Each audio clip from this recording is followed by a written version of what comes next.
Chapter 11, Intercultural Communication in Organizations.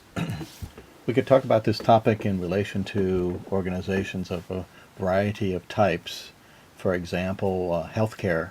That's a big topic in healthcare in the United States and other countries as well. Intercultural communication, because of the diversity of patients that are being seen in clinics and hospitals. Another big area is education. There again, seeing a great diversity in terms of languages and cultures in schools, and this is true in the United States, but particularly with Hispanic population, but in other countries as well. Tourist industry is another obvious area where intercultural communication is important. But what we're going to be talking about in this chapter is doing business in other countries and dealing with other cultures from this particular perspective. And if you think about it for a minute, kind of what issues would arise if you think about, for example, American business, American company trying to set up a business in another country. Well, one of the obvious things, the first things, would be the difference in language, and that can vary from country to country to what extent that's a impediment to business, and how important it is to know the other language. Certainly one of the things that's universal is knowing a little bit about nonverbal communication, greetings, for example. Appearance and dress can be important in a business setting. There again, that varies considerably across cultures. One of the things that's really important, obviously, is how you conduct business. So in addition to appearance, dress, kind of business etiquette things, there are issues such as how long does it take to negotiate with your partner from a different country. How is time? How does time management work in terms of meetings, for example? And there are not a lot of other things that we're going to be looking at in this chapter in terms of business customs that vary. Understanding what consumers want can be quite different in a variety of countries. Then there are legal issues, and one of the things that always comes up is bribes and corruption. That's one of the things we'll touch on as well. So let's look at a concrete example that's discussed a little bit in the text, and we'll look at that a little bit more. Walmart, a humongous company. And it's interesting, kind of the transformation of Walmart over the years. It used to be that Walmart had this big Buy American campaign, and they advertised the fact that their goods were made in the USA. Today, if you go to Walmart, you'd probably be hard pressed to find something that's not made in China. And of course, Walmart is now everywhere, almost, certainly in a lot of countries, and it's been very successful in a lot of countries, for example, in China. And one of the reasons for its success in China is what you can buy in Chinese Walmart, which is not the same as what you might find in the Richmond area Walmart. Haven't seen too many crocodiles for sale there. Rice is available in Chinese Walmarts in bulk bins, not surprising. How meat is offered for sale, very different. And so what you see there, I'm not sure why orange juice and cooking oil are sold together as a package, but what you see is that the products being offered there are adapted to what Chinese consumers want. So Walmart has been successful in a variety of countries, but it hasn't been successful everywhere. And one of the countries where it's pulled out, in fact, is Germany, and that's kind of interesting in terms of what it tells us about cultural differences and how they're important in a business setting. You'd think that some of the things that are universal for Walmarts in the United States would be universal globally. For example, you go into a Walmart and you see a smiling greeter says, "How are you?" and so forth. This not didn't go over well in Germany. Why is that? Well, it was seen as superficial, not true friendliness. The same is true with clerks smiling. People in Germany don't just smile. they they tend to smile for a reason, and kind of this put on friendliness is not well received. Um, when you go to a grocery store in the United States, and that includes in Walmart, somebody's going to bag your groceries for you. Well, you think, well, of course, and that's something that you would expect. Well, that's not universal. In fact, in my experience, in most countries where I've gone grocery shopping, it hasn't been the case at all. You bag your own groceries, and in Germany, people don't want the clerk touching their groceries, putting them in the bag. They want to do it themselves. You'd think another thing that would be universal is paying the lowest price possible for what you're buying, and of course that's one of the reasons that Walmart has been so successful in the United States and other countries as well. Germany, quality is more important often than price, and that was one of the problems with Walmart in Germany, that the quality was perceived as inferior. The other thing that Walmart does is it's able to offer those low prices because it buys the same things in huge volumes. And so it offers the same products in all its Walmart stores typically. That doesn't work very well in Germany. There are a lot of regional specialties that Germans really like, and so that's another problem that Walmart ran into in Germany. The statement of ethics that Walmart has, you'd think, well, that's a good thing, because what it does is says things like, well, there shouldn't be intimate relationships between supervisors and employees. Another aspect of it is that if you see a fellow employee doing something wrong, you're supposed to let the company know. Well, this didn't go over well at all in Germany. It was seen as kind of invitation to spy on your fellow employees, and it ran into a lot of controversy in Germany. There are a couple of other things that in terms of problems that Walmart had. Walmart is a company that doesn't like unions, discourages unions. And this goes counter to the German practice of strong unions. In fact, one of the things that's typical about companies in Germany is that if you have a company of a certain size, by law, there has to be what's called a Beirat, which is a workers' council. So the workers are supposed to have some say in how the company is run.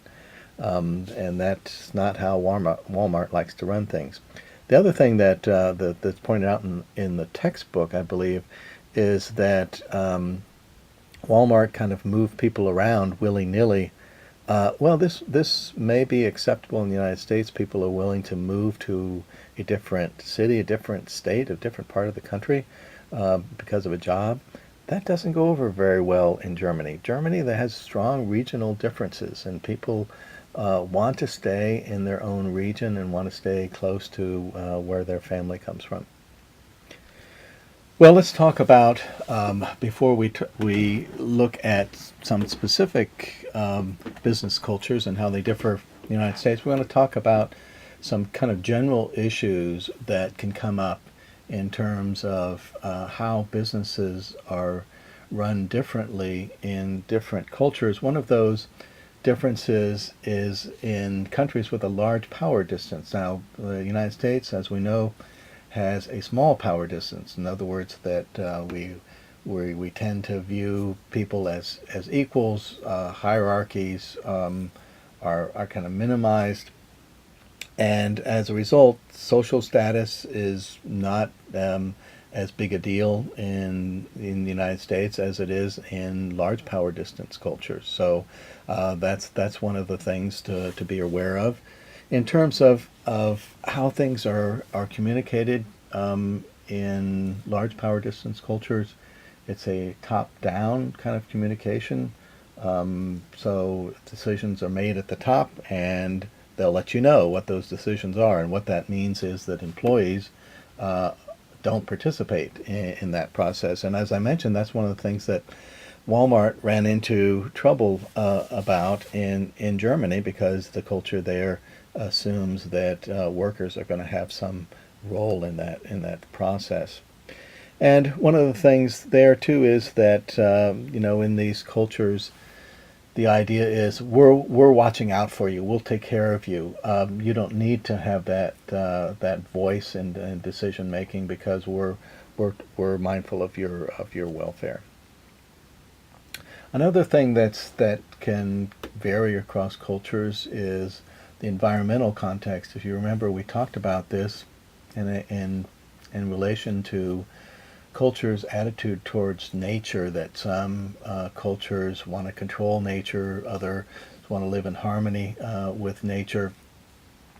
And this kind of interestingly is reflected in business practices, which might seem kind of strange, but if you think about it, in American corporate culture, we have really kind of unbridled capitalism, more so than in any other capitalist country. In other words, there are very few restrictions in terms of the behavior of corporations.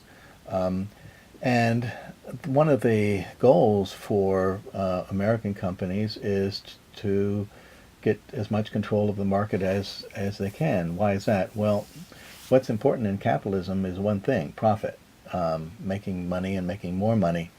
So that's important, and important over all other considerations. And this varies from country to country.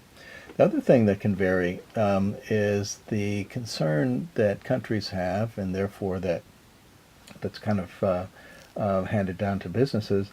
The concern that there is for environmental protection. And this can have a profound effect, obviously, on businesses, whether they have to be aware of environmental concerns. And this is an area where there's growing awareness globally, but where it varies still from country to country, and to what extent this is an important consideration for businesses. And it used to be the case in China, for example, that this was ignored completely. And so you have a lot of environmental, very bad environmental conditions in terms of factories in China. But this is being recognized in China and in most other countries as an issue that's becoming more and more important. The other thing that can vary in terms of environment is the working environment, the workspace. And we talked about this already when we talked about this in environmental context, and the issue of privacy and how that can work in cultures where there's not a lot of physical privacy. And it was interesting, the anecdote that's cited in the textbook in terms of kind of psychological privacy that's achieved in cultures where physical privacy is not available. Perceptual context, interesting perceptions that other countries have of American business practices, and for that matter of Americans, and this varies a lot. Why do Muslim countries consider the United States immoral? Well, it's mostly because of very different male-female relationships that we have compared to Islam. We have traditional allies, and not just Canada, but in Western Europe, for example, have not always had a high opinion of the United States. And some of the things that are mentioned are a kind of negative views, in terms of negative views of the United States, that we are greedy, kind of goes together with this concept of unbridled capitalism that I mentioned earlier. But there are other negative views of the United States, some positive as well. Where do these views come from? Well, I would say predominantly from movies and from TV shows. And the American entertainment industry is a worldwide phenomenon. So we export all that stuff, and that's what's seen abroad, and that's the impressions that are made. But one of the other things that can affect perceptions of Americans and American businesses is our foreign policy. And when we're at war with other countries, that's not always viewed in a positive way. And so I remember being in Germany during the Vietnam War, and it was not just the American government and American government's foreign policy that was viewed negatively. It had an impact on how individual Americans were viewed.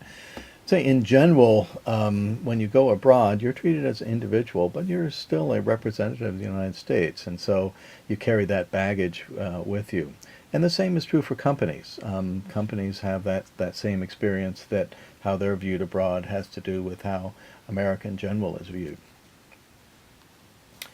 One of the things that's kind of interesting in terms of how companies and corporations are organized and run in other countries is that, in contrast to American corporate culture, very often abroad, companies are kind of seen as families or run as families, in the sense that there's somebody at the top who's kind of the father figure, and the employees are the children, so there's a very strict hierarchy, and the rewards in doing hard work and working well is not so much that to gain status, which is the case, for example, in American corporate culture, but to please the people higher up in the hierarchy.